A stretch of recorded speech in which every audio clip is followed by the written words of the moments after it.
लोहागढ़ किला नाम सुन के ही 17th century वाला फीलिंग आ जाती है. And suddenly my mind time travels to the battlefields of Marathas and Mughals. But anyway, in today's date, this fort is probably one of the most visited forts from Mumbai and Pune. But what makes this fort traveler's choice? By the end of this video, you will get 4 valid reasons for this place to be so popular. Before flying out of India, this was my last trip and I wanted a place जो पुणे से पास हो और uncomplicated हो.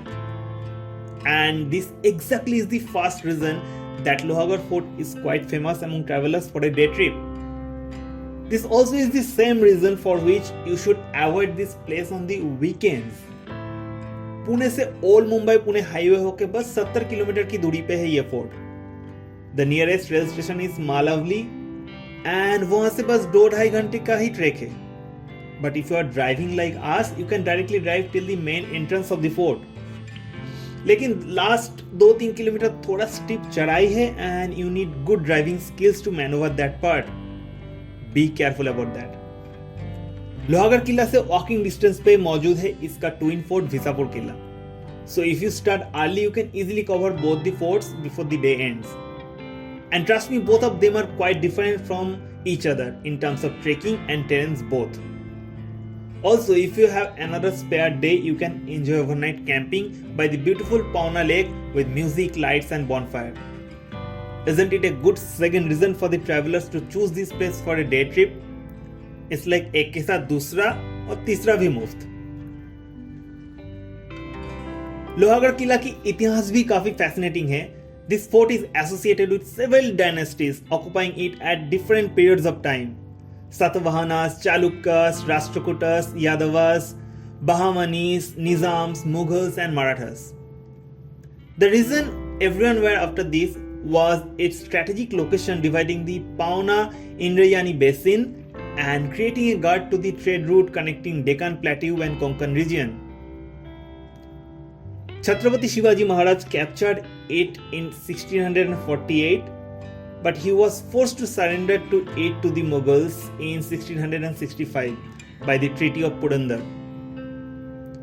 Shivaji recaptured the fort in 1670 and used it for keeping his treasury.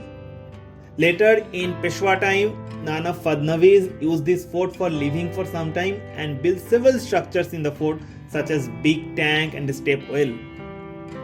In the recent years, the fort has been declared as a protected monument by the Indian government. Well, if you care about India's history, you will be overwhelmed being here and witnessing the mighty structures that is carrying interesting stories from the past.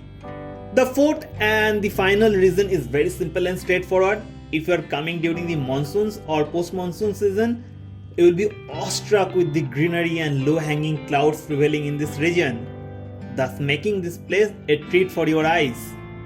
The last 5 to 7 kilometers after you cross the railway crossing needs a special mention due to some extraordinary waterfall on the way. यहाँ से Visapur fort और पावना lake का भी नज़ारा काफी सुंदर है and you won't even recognize that you have already spent a couple of hours just doing nothing. We also climbed the Visapur fort, but it was raining and the trekking to the top was extremely challenging, so we could not vlog it. However, it was a day well spent and we avoided the crowd visiting this place on a weekday. If you are visiting on the weekends, even parking can be an issue over here, so take an informed decision before you visit. That's all guys. Before saying goodbye, I would remind you to stop dreaming and start traveling. See you again.